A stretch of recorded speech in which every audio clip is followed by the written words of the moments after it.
Biblioteca de Bolso, uma conversa informal a três sobre a relação que estabelecemos com os livros. Uma ideia original de Inês Bernardo E José Mário Silva.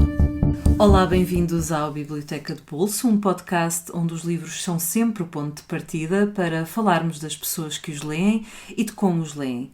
Hoje temos connosco Bruno Castro, um homem de muitos ofícios e interesses, é o responsável pela formação e concretização do projeto Alvalade Cineclube e atualmente é diretor de comunicação do projeto de cooperação cultural Arte em Rede, que em 2020 faz 15 anos. Formado em jornalismo, depressa percebeu que o seu amor às letras e à atualidade não passava necessariamente por ali. Diz que o seu emprego de sonho seria o de manipular pessoas para o bem, numa espécie de mestre Yoda do mundo empresarial. Olá, Bruno, obrigada por ter aceitado o convite. Olá, bem-vindo. Bruno, isto já era um convite há muito que nós tínhamos aqui pendente contigo. Mais do que o convite, é um desafio um bocadinho estranho para mim, confesso, porque eu era isso ouvinte de quase todos para trás e, portanto, não tinha sequer antevisto a possibilidade de falar convosco. Portanto, na verdade, é um bocadinho estranho. Isso quer dizer que foi difícil escolher os livros? Não, na verdade não foi difícil, porque tentei controlar aquele ímpeto dos mais importantes, ou dos mais isto, ou dos mais aquilo, e tentei olhar sobretudo para algum critério que não tem a ver com os mais ou os menos, ou seja, fugir a essa ideia global. Acabei por escolher 3 livros por razões completamente diferentes. E 3 livros de que ainda não se falou no podcast. Já vai sendo difícil, difícil. Já se é bom, se é mau, na verdade. É bom. Acho que são boas escolhas. Já. O primeiro livro, e saltando já para a primeira escolha, é A Confissão de Lúcio, de Mário de Sá Carneiro. É um livro que reporta a tua adolescência. É um livro que reporta a adolescência, não é? Isso é bastante... Tem cara de adolescente, não é? Exatamente. É um livro que reporta a adolescência, mas nem sequer é portanto isso que eu hoje olho para ele, e na verdade é um livro ao qual eu nunca voltei, contrariamente, por exemplo, a alguns dos outros dois. Tem sobretudo a ver com o facto de foi possivelmente o primeiro livro que me obrigou ou que me fez mergulhar perdendo completamente a noção do tempo. Ou seja, foi um livro que eu li numa madrugada, completo, e dei por mim às 5 ou 5 e tal da manhã, com o livro completamente lido e um pouco desorientado. E foi a primeira vez que isso aconteceu. E isso permitiu-me ver precisamente que os livros tinham essa capacidade de nos tirar o contexto. E não era se calhar um livro muito óbvio para isso acontecer, na verdade. Dentro daquilo que é um livro estranho para começar, não é? Foi sobretudo um desafio de um professor de filosofia, na altura, que de forma completamente invulgar numa aula disse que nós devíamos possivelmente olhar para ele, não só para além de olharmos para os filósofos e para a literatura comum.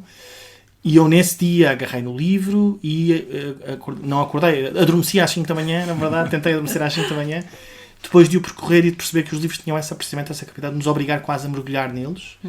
E isso marcou, sobretudo, essa fase, para além de outras questões que têm a ver com a questão da forma como o livro se apresenta. Foi a primeira vez que eu li alguma coisa que mexia com as questões de género a nível de literatura clássica, que também não era propriamente algo que eu tivesse noção. Muito mais do que a ideia do triângulo que está presente, mas foi um livro que me obrigou a olhar para a literatura de outra forma. E isto precisamente no período da adolescência, que é aquele período entre o parvo e o fascinante. Já conhecias o Mário de Sá Carneiro? Conhecia o Mário de Sá Carneiro. A poesia, se calhar, não é? Sim, exatamente. Ou seja, pela parte da poesia e numa lógica completamente de abordagem clássica, convencional, académica, em algum espaço, e muito ligada à questão do gosto não gosto, e por aí fora. Portanto, não de todo a expectativa daquele livro. Nem toda a gente gosta, mesmo quem gosta de Fernando Pessoa, nem toda a gente gosta de Mário de Sá Carneiro, porque tem aquele lado meio decadentista. Mas tu gostavas da poesia do Mário de Sá Carneiro? Sim, eu na verdade, e pegando na questão do Pessoa, eu nunca fui pessoano. Isto vai parecer assim uma espécie de sacrilégio aqui. Exatamente. Eu nunca fui... Só o Vasco Graça Moura também não gostava. Preferia o Nemésio. E fica só entre nós, portanto. Nós e mais uns milhares de ouvintes, mas... Não, eu na verdade sempre reconheci o Pessoa, mas não era de todo um pessoano, e é precisamente a questão da decadência que o Mário de Sá Carneiro me traz que me permite mergulhar daquela forma. Foi a ideia que era possível ser decadente sem ser miserável, se quisermos, ou sem ir ao campo da miséria. É uma decadência luxuosa. Precisamente, e isso era fascinante. Era uma decadência quase gótica, se quisermos, não é? Aquela ideia entre o desespero, mas ao mesmo tempo um nível de controlo emocional e numa barreira um pouco estranha, que eu não estava de toda à espera que viesse de um autor daquele estilo. E isso acabou por marcar muito aquele tipo de leitura e marcou também depois a forma como passei a ler e como leio. Que também já se modificou. No sentido em que, ao compreender que os livros tinham aquela capacidade, acabei por desligar de uma série de coisas. Acabei de desligar, por exemplo, da ideia de que quando agarro um livro eu tenho que o levar ao fim. Isso acabou na altura, porque da mesma forma posso ter que o agarrar e não largar até largar fisicamente. Portanto, isso modificou. E voltaste bastante. a ter essa sensação com outros autores? Sim, tive mais tarde, mas é difícil e cada vez mais difícil. E isso não tem só a ver com os livros, tem a ver, eu diria, quase com as formas artísticas todas, é um bocadinho também com na área do cinema.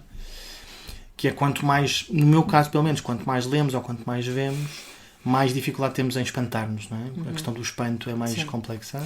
Mas o espanto não se torna também mais deslumbrante? Claramente. É que cada vez mais quando raro, acontece. não é? Essa é a parte boa da coisa. Ou seja, esse é o benefício, que é quando o espanto acontece, ele é incrivelmente mais impactante do que havia sido antes.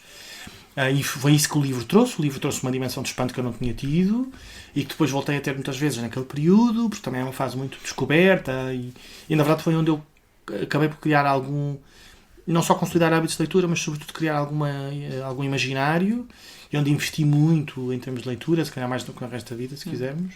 Também tinhas tempo para isso? Não era só tempo, eu acho que era predisposição num sentido, e depois vou recuperar um bocadinho isso a nível de conversa, se calhar com outro dos títulos, que é, eu comecei por uma literatura muito, muito de letra, se quisermos, e pouco visual, ou seja, eu chego a uma componente mais visual, mais gráfica, de criação de imagem, muito mais tarde. Isso acontece exatamente da mesma forma no caso do cinema. Portanto, e ainda hoje tenho pessoas que me dizem que eu sou um bocadinho do final do século XIX, não é? E hoje, portanto, nessa altura então era final do século XVIII, era uma espécie de século para trás. E isso tem a ver com outra dimensão, que eu habitualmente chego sempre tarde. Eu costumo dizer isto. Hoje em dia, parcialmente conscientemente, faço de propósito para chegar tarde às coisas. Que é para apreciares melhor. Não sei se é uma questão de apreciar. Há uma parte de mim que recusa muito a emergência da questão. Ou seja, eu nunca irei comprar o livro de que toda a gente fala agora, que tem... Portanto, refreio-me muito quanto a isso, apesar de ter curiosidade, mas prefiro claramente olhar para ele. Se há 10 anos toda a gente andava a ler o Bolanho, tu esperaste e agora lês agora, claramente, se calhar. Não? Claramente. E isso aconteceu ao longo da vida toda, acontece muito hoje. Fora do hype. Sempre muito fora do hype, e isso dá-me outro buffer, outra distância também para ver as coisas. E foi uma paixão simultânea com a do cinema, esta da leitura? Sim. Foi sobretudo uma fase de descoberta, e sendo uma fase de descoberta, é uma fase de descoberta em primeira instância muito intelectual, no sentido em geral, mental. E portanto começa por ser, se calhar, no caso da literatura, anterior. Eu começo a ler muito mais cedo, começo a olhar para cinema, mas depois a partir de certo momento, sim, eles são completamente paralelos, e isso leva-me também, em ambos os casos, a descobrir, por exemplo, objetos, sejam eles livros, sejam eles filmes, que contrariam, por exemplo, uma dimensão convencional da narrativa. E é aí que há uma espécie de clique e que aceitei isso como bom, e isso depois serviu para o resto da vida para compreender uma série de coisas. Mas precisamente por esse buffer, ou seja, de não ir atrás daquilo que está a acontecer agora e tentar recuperar. Isso tem coisas muito boas, porque se vão descobrir coisas que estão completamente fora do tempo. A mim dá-me uma espécie de tranquilidade. E no caso do Mário Carneiro isso aconteceu também. Eu não hesitei em agarrar naquele livro quando o normal seria, bom, não vou por aqui, acho uma ideia interessante, mas vou continuar a ler outra coisa qualquer. Passamos para a tua segunda escolha, que é O Segredo de Joe Gould, do Joseph Mitchell. Uma pérola, não é? Que é uma, uma pérola. Que é uma pérola da literatura. Quando é que tu chegas ao Segredo de Joe Gould? Eu chego quando faço as pazes com o Lobo Antunes. Portanto, ele é um prefácio muito entusiasta. Tivemos um problema gravíssimo. Depois foram almoçar e pronto. Não. Eu não tive coragem para isso. Eu tenho um problema grave de coragem com os escritores. Eu chego ao Lobo Antunes precisamente como ódio. Ou seja, eu a instância, quando chego à literatura portuguesa, crio uma ligação muito forte com 3 grandes autores, com o Mário Cesarini, com o Virgílio Ferreira e com o Cardoso Pires. No caso do Cardoso Pires, tem que ler a obra toda de um fôlego inteiro, e na altura olhei para os autores e para aquela geração e para aquele meio muito mais quase de forma antitética, ou seja, muito mais Cardoso Pires do que Lobo Antunes. Lobo Antunes era uma coisa que me era completamente estranha em termos do universo, eu não sequer conseguia entrar, E é quando depois há uma inversão e consigo precisamente ultrapassar essa questão que chego precisamente porque o Lobo Antunes é quase a mão de introdução do Joe Gould na edição portuguesa. Sim, ele faz o prefácio. Exatamente, e é por aí, é por essa mão que eu entro na questão do livro do Mitchell, que é exatamente isso, é uma pérola. E é curioso, eu escolho este livro por uma razão muito simples, porque é dos poucos livros... Não é ficção, não é? Ou pelo menos não é ficção Sim. stricto sensu. Não sabemos até que ponto não Tem haverá... Tem essa barreira, novamente, trabalha ali numa barreira um pouco Está estranha. escrito como se fosse ficção, não é? Mas não... E mesmo aí sim, não, porque parte de uma ideia jornalística, mas depois sim. há uma dimensão ficcional. Mas em primeira instância é dos pouquíssimos livros aos quais volto. E volto regularmente. Há qualquer coisa que eu já li este livro facilmente 10 ou 12 vezes. Que é uma coisa que eu possivelmente não tenho mais nenhum exemplo. Eu raramente volto às coisas. Então no caso dos livros é muito, muito raro. E este é precisamente um dos livros que há algo que de tempos a tempos me diz que eu devo voltar a ele e a reler, nem que seja eventualmente para confirmar o impacto que teve antes e porque é que ele teve esse impacto e descobrir aquele universo. Já leste 10 vezes e E mantém-se. isso é espantoso. E isso eu acho extraordinário, que é aquela história daquele personagem, vamos lhe chamar assim, que trabalha precisamente naquele campo em do que é que era verdade e o que é que não era verdade, mesmo sendo verdade que verdade é que ele tinha, porque é uma história completamente extraordinária, e da forma como está apresentado, e permitiu precisamente essa releitura permanente e de olhar, até contextualizando com aquilo que é o nosso momento atual, hoje, há 10 anos, há 5 anos e por aí fora, e ao mesmo tempo com o momento do mundo, não é? Estamos a falar de um personagem que estava, entre aspas, num dos centros do mundo, e de repente a forma como nós olhamos, ou como eu olho para aquele contexto e para aquela cidade e para tudo aquilo... Isto é um retrato também da Nova Iorque dos anos 40, Sim. não Tal é? e Da qual. Greenwich Village, Portanto, da antes da Boémia. Beat, Sim, é uma sim. boémia antes da Beat. Imediatamente antes da Beat. Ou seja, antes da camada glamour, se quisermos, não é? Uma boémia mesmo miserável no verdadeiro Sim. sentido da palavra, Decadente até. Vagabundos, dos... completamente decadente, mas antes do... Mantens a miserabilidade. Sim, eu nas sou muito escolhas. miserável, é um problema que tenho. É um problema que tenho. Eu adoro os miseráveis, neste caso, não os do Victor Não do Hugo, Victor Hugo. não do Victor Hugo, mas estes. Sempre me interessou claramente esta ideia de ou personagens ou escritores que não estão no campo doce da vida, não estão na componente mais luminosa. No caso do Joe Gould, a espaços. Ele também era uma escolha, não é? Ele fazia questão de estar à margem, não é? E tirava benefício daí, tirava uma vida daí, dessa margem, não uma margem funcional, mas uma margem mental. E isso sempre pareceu mais interessante, não só porque é mais arriscado, mas porque mentalmente, intelectualmente é muito mais interessante, se quisermos, da mesma forma que Mário de Sá Carneiro, ou seja, ir buscar aquela ideia de decadência, no caso do Joe Gould, muito mais miserável, real, mas que não é facilitista, que não cede à ideia convencional da organização da vida, não é? E há um lado, para mim, muito interessante no livro, que é o facto de é feito em dois momentos. Não é? Há um primeiro perfil na New Yorker que ele escreve em 42 e depois um outro em 64. Sim. E, portanto, são 22 anos de intervalo e ele permite-lhe olhar com a distância e com o tempo assenta sobre a história e sobre esta figura. E, de facto, se calhar, só uma publicação como a New Yorker é que pode dar estes luxos, não é? E ter um homem como o Mitchell e o espaço que lhe davam, não é?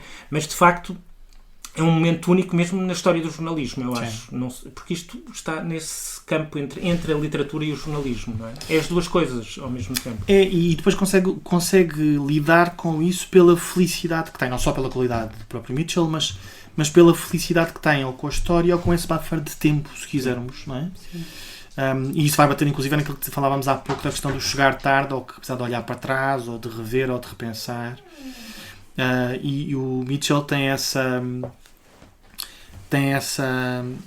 capacidade, não só teve essa oportunidade, mas tinha claramente essa capacidade de olhar para aquela pessoa, para aquela personagem, para aquele contexto e não acusar... Muito complexa. Ultra complexa.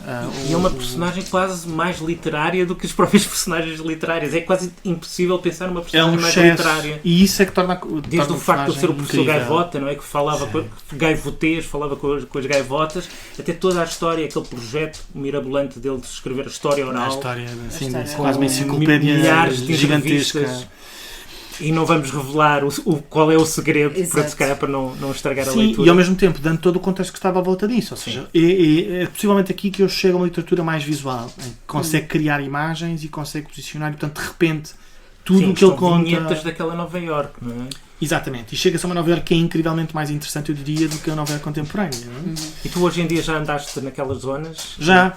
Não foste à procura destes ambientes? É um bocadinho como a questão da atualidade, eu evito sempre isso. Ou seja, procuro sempre não me deixar levar por essa ideia de curiosidade, porque sei que muito possivelmente me vou frustrar com aquilo que existe hoje.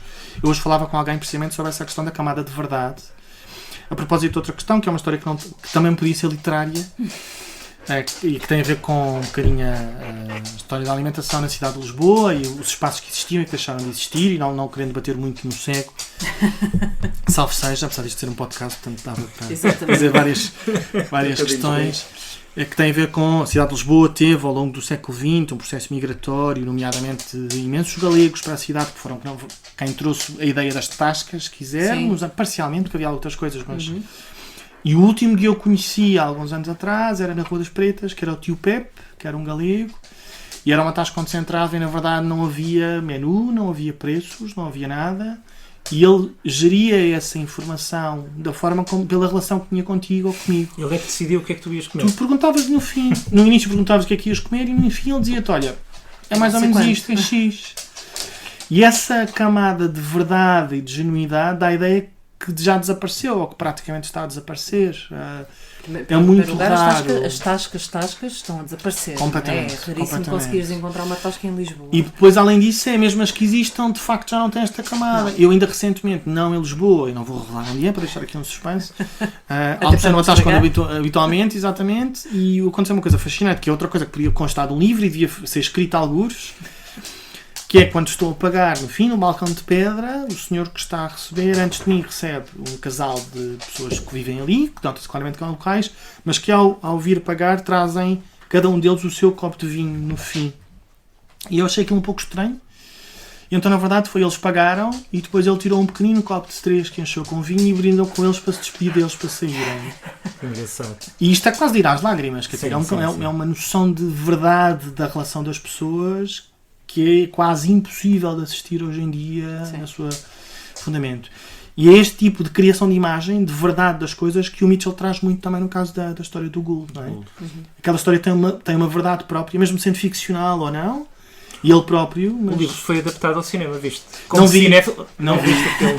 Não vi e acho que não quero ver. Porque pode estragar. Porque claramente pode estragar. Ou seja, eu quando encontro objetos que têm muita verdade com eles próprios, tento evitar ao máximo a ideia de releituras ou de outras leituras ou de remakes, porque claramente aí entramos numa atitude de comparação, de ir buscar referências, de interligações, e isso é algo que eu não quero para mim. Prefiro manter o objeto inicial, prefiro reler o livro se for preciso, e se for útil 30 ou 40 ou 50 vezes ao longo da vida, do que ir ver uma adaptação. Estás com vontade de reler outra vez? Estou, porque não olhava para ele há algum tempo. E agora de repente... É dos poucos livros em casa que eu sei onde está. Eu tenho aquelas noções de biblioteca completamente caótica por... Percebemos. Sim, pronto.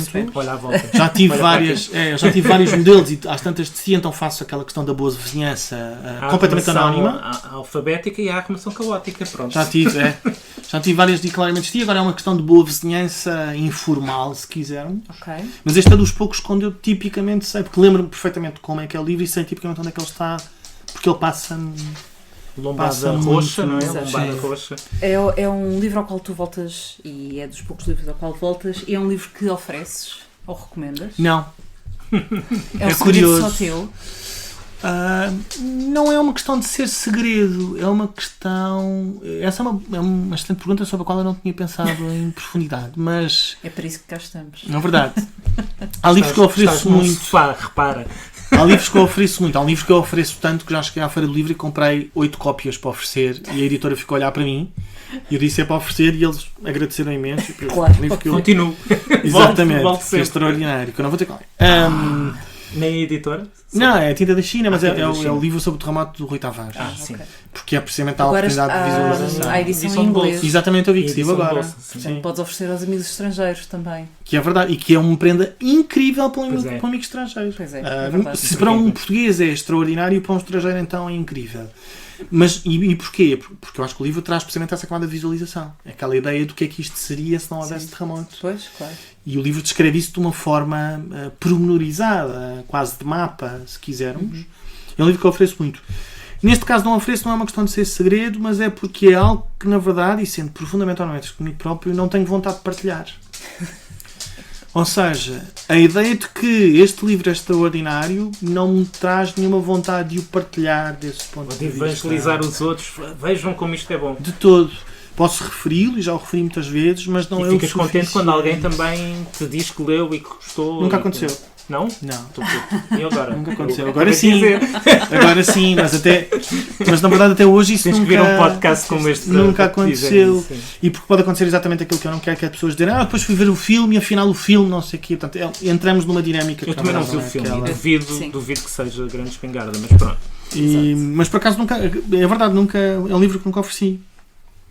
E de Nova Iorque vamos passar para a tua última escolha, o Viagens, do Paul Bowles, que é um livro sobre o qual eu sei que tu andaste obcecado. Sim, não há muitos livros que tenham obcecado nos últimos anos. Há um ou dois livros do Sebald, e há, de facto, este livro do Paul Bowles, que acaba por ser uma edição de um conjunto de textos publicados ao longo de vários livros, portanto ele não publica... Neste formato é póstumo, não é? Sim, claramente. Aqui por várias razões. Em primeira instância, pela questão da visualidade. O Bowles tem esta capacidade incrível de nos transportar de forma visual, pela forma como escreve. Depois, pela coragem. Eu acho que é importante nós lembrarmos... Nós hoje somos todos muito queixinhas. Ou seja, nós vamos daqui a Londres de avião e se por acaso o avião atrasa meia hora, é uma chatice, é um drama, eu vou perder tempo... Que chatice, as companhias não funcionam. E depois vamos a ler o Bowles, e o Bowles, nas décadas em que escreveu, não é? 50, 60, por aí fora, fazia viagens em África, pelo Norte da África, pelo Médio Oriente, que eu hoje, em 2020, não teria coragem de fazer. E falo, escrevendo de uma forma absolutamente desassombrada, como se fosse a coisa mais normal do mundo, andar a gravar tribos do Norte da África de deserto em deserto. Quer dizer... Portanto, há uma dimensão de coragem que eu acho que é incrível. E em cima disso há outra dimensão que tem mais uma vez a ver com a questão da verdade das coisas. Foi este escritor, ou quem conseguiu viajar em décadas onde isso não era normal, onde isso não era acessível, conseguiu encontrar realidades que não tinham filtro, ou seja, não tinham conceito. Agora estou a fazer símbolos de aspas com os dedos. Não tinham conceito, não tinham filtros, ou seja, estamos a falar de uma época sem globalização, se entendermos na versão contemporânea de versão pode ter, e que tiveram essa oportunidade de ir num país ao lado onde estavam, ter uma realidade que não era filtrada, que não era formatada. Uma certa virgindade quase. Completa. Em latitudes que não são necessariamente a selva no centro da África, onde nunca ninguém foi, não é? Sim. E portanto essa camada é algo extraordinário. E depois porque o Bowles consegue transmitir uma coisa muito interessante, que é a ideia de viagem, mais que a ideia de deslocação. Nós hoje dizemos, eu vou viajar, vou ali a Paris e volto. Não fui viajar coisíssima nenhuma, não é? Eu apanhei o avião, fui até lá e voltei para trás. Fizeste um trajeto. Tal e qual. O Daniel Blofeld falava isso na última sessão do Cineclube, sobre esta ideia de que a viagem é literalmente percorrer a distância. Não é? E por isso é que transformou-se, porque numa época, e na época em que o Paul Bowles viajava e o tipo de viagem que fazia, viajava verdadeiramente. Sim. Portanto, nós hoje em dia percorremos distâncias do ponto A ao ponto B. E o que é extraordinário é que mesmo quando não o fazemos, quando queremos mesmo viajar, eu já fiz isso em alguns momentos da minha vida, as pessoas à nossa volta, as pessoas à minha volta, pelo menos o meu exemplo disso, é que ficam espantadas. Quando alguém diz, não, eu fiz na China uns milhares de quilómetros, literalmente, não apanhei um avião, fiz mesmo esses quilómetros, ou no Irão, como já fiz. Sim, exato. Em que de repente fui para o Kurdistão iraniano e não há avião, não é? Não fui de avião, e de repente é esta ideia de incredulidade, de algo que é impossível de acontecer, porque de repente esta ideia de viagem transforma-se por completo. Nós deslocamos-nos mais do que viajar. E é uma ideia muito mais estéril de viagem, não é? Não tem areia, não tem vento, não tem... Portanto, eu acho que está muito ligado às noções de lazer, a uma série de conceitos. Isso tem a ver, é muito curioso analisar a história de turismo. Estas viagens não são confortáveis, não é? Mas a ideia de viagem em si não é suposto ser confortável. E o que o Bowles faz é, consegue viajar, não ser confortável, mas nós lemos e de repente parece tudo fantástico. Sim. Ele também não se queixa disso. Ele queixa-se pouco, ou quando se queixa um queixume que não é das condições de viagem, é se calhar daquilo que não conseguiu fazer naquele contexto específico, que tinha essa expectativa. E falta muito isto, falta esta ideia de viagem muito mais do que deslocação. Creio inclusive que agora vai sair um livro que é exatamente sobre a época, novamente aspas com os dedos, a época em que viajávamos ou a pé ou de carro. E então acho que é uma viagem, para essa maneira não me falha, para o Norte da Europa, em que alguém trabalha sobre esta ideia de viagem no verdadeiro sentido da palavra e não eu apanhei um avião e fui até ali. E isso eu acho que não só falta muito, como isso traz uma noção e uma experiência de vida completamente diferente às pessoas. Achas que a globalização também acabou com os exploradores? Porque estas pessoas foram exploradores, quer dizer, não estamos a falar, há pouco dizias, quer dizer, não era preciso ir ao centro da África para ir a uma paisagem exótica e desconhecida com uma sociedade que não era conhecida, bastava se calhar ir ali a Marrocos. Para nós Marrocos lá está, é ir ali a Marrocos, para atravessar de carro, se for preciso. Achas que esta globalização, ou pelo menos esta simplificação da viagem nos fez acabar com os exploradores? Sim, mas eu acho que o princípio está nas próprias pessoas, ou seja, não foi a alteração das condições de deslocação que modificaram isso, porque basta ver o volume de pessoas que uma cidade como é Lisboa não faz exploração da cidade, faz deslocação, não é? Os próprios lisboetas. Claramente. Ou em qualquer cidade isso acontece, ou eu vou de férias a outra cidade e vou literalmente às localizações que estão indicadas como turísticas e não exploro a cidade. Não vejo desconhecido, não me aventuro em zonas sem ter um plano ultra fechado. Portanto, essa ideia de exploração já ultrapassou a questão da deslocação. Já não é só a ideia do eu não vou para o centro da África ou da Ásia ou de outro continente de colete e de chapéu de caqui a explorar a selva. Mas é incrivelmente mais grave do que isso. Eu já não exploro sequer, por exemplo, se for preciso o meu bairro. Não é?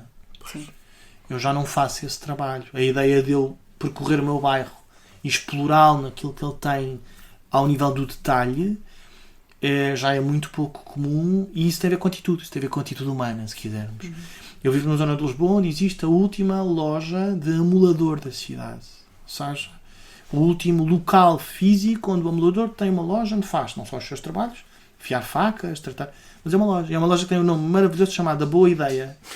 Que é assim, divinal. E é de quem? De um galego. De um galego. Cá está. Os galegos. O tio Pepe Garcia. Mais uma vez, mais outro Pepe. Outro Pepe, curiosamente.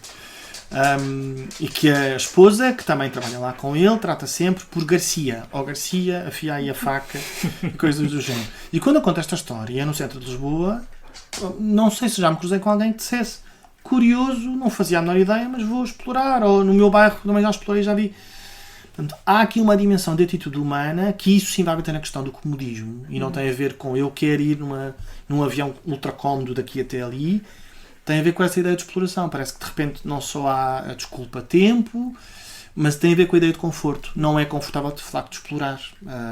Podemos não encontrar nada, né? Podemos não encontrar nada. Ou encontrar mais surpresas, não é? Portanto, e isso perdeu-se ao longo do tempo, e isso nesta geração, ou de escritores, ou de exploradores, ou de aventureiros, se quisermos, alguns deles, das décadas de 50, 60, em muitos domínios, era incrível porque havia um desligamento, não gosto do termo, mas enorme sobre questões de conforto, ou seja, a ideia de explorar determinado destino, ou zona, ou local, era muito natural, em muitos casos deles. E era mais forte do que a necessidade de conforto. Claramente, até porque, na verdade, se houvesse alguma, a mínima necessidade de conforto, não se fazia, porque as condições eram completamente terríveis, não é? Tu tens o prazer da viagem, para além do prazer da comida, o prazer do cinema, já passámos por aí. Como é que tu planeias, ou como é que tu pensas os sítios para onde viajas? É uma coisa muito meticulosa. Por exemplo, quando foste ao Irão, pensaste nos sítios onde não, irias? O caso do Irão foi um contexto muito específico, foi integrado num grupo de fotógrafos e, portanto, havia desde logo já uma planificação de viagem. Outra área ainda, a fotografia, que também praticas, não é? Com sim. paixão. Sim, espaços. Não dá para tudo. As fases, a paixão. A fotografia pratico quase continuamente, a paixão é que já é mais. Sim. E nesse caso havia já uma ideia de viagem, uma ideia de percurso, que tinha em si uma ideia de viagem real, ou seja, não era só uma deslocação, e foi isso que permitiu estar no Kurdistão iraniano, literalmente na fronteira frente ao Iraque, e perceber quando nos dizem ali houve o maior massacre do regime de Saddam, foi naquela cidade que vocês estão a ver, e percorrer todas as montanhas do Kurdistão iraniano às 3 da manhã com o nascer do sol, por exemplo. Portanto, a viagem já previa isso, portanto é muito atípica desse ponto de vista. Outras viagens que acontecem habitualmente é isto, excetuando uma componente profissional, porque eu viajei muito em contexto profissional. Tive a felicidade, foi em contexto profissional, de fazer uma proposta em que o meu trabalho era literalmente explorar. Ou seja, tive que fazer avaliação... Chamas juntar o útil ao agradável. Verdade. Mas ao mesmo tempo um trabalho particularmente solitário. Que era, naquele momento concreto, avaliar os hábitos alimentares das pessoas em determinadas cidades, sobretudo na Europa, em muitos países, e isso implicava não só necessariamente o que elas comem, que era o mais óbvio, mas como se movimentam, o que é decisivo para eu comer ali e não ali, qual é a dinâmica das cidades, de que forma é que, por exemplo, um rio modifica a dinâmica das cidades. Há uma lógica atrás disso. Se nós pensarmos em todas as cidades que têm rio, e rio com determinada dimensão, isso modifica-se. Ou de que forma é que... Porque é que um centro histórico tem pertinência ou não tem pertinência no espaço público. E isso foi através, precisamente, de uma exploração. De parar numa cidade, estar 3 dias e literalmente passar os dias a circular, a explorar, a observar, de forma isolada, e depois fazer aquilo que eu fiz e que tenho nos guardados, relatórios de observação. Não eram muito mais do que reportagens, em que eu me colocava como personagem em primeira mão e claramente descrevia, vir na rua X, vejo aquilo, vir na rua Y, falo com esta pessoa. Portanto, e eram esses os relatórios que eu mandava à minha administração, que me dizia, mesmo que não faças mais nada, manda os relatórios porque são ótimos. Era o Paul Bowles. Exatamente. Exatamente. Infelizmente não encontraste no Joe Gould, mas fica para a próxima. Falando sobre onde podem encontrar estas 3 escolhas, há várias edições de A Confissão de Lúcio, de Mário de Sá Carneiro, com preços entre os 4,80€ e os 15€, portanto uma grande diversidade. O Segredo de Joe Gould, de Joseph Mitchell, é editado em Portugal pela Dom Quixote, em formato físico e e-book, a 14€ e 10€ respectivamente. E Viagens de Paul Bowles tem uma nova edição na Quetzal, a 20€. O Biblioteca de Bolso está de regresso daqui a 15 dias, com mais um convidado que nos vai falar sobre as suas leituras e experiências. Até lá, sigam-nos nas nossas redes sociais, no Facebook e agora também no Instagram. E lembrem-se que nos podem encontrar e recomendar em qualquer plataforma, incluindo o iTunes, o SoundCloud e no Spotify.